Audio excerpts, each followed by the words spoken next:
தோழனுக்கு பக்கத்திலே சோடி என்று வந்தவளே நூல் போடவையில் ஒளிஞ்சுக்கிட்டு நினைச்ச தாளம் போடணுமே.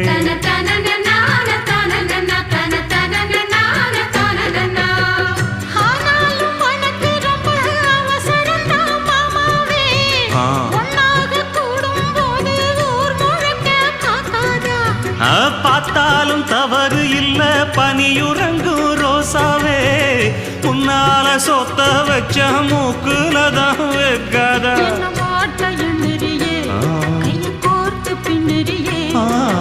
பாட்ட பாடி பல விதமாக சேட்ட பண்ணுறியே. செங்கு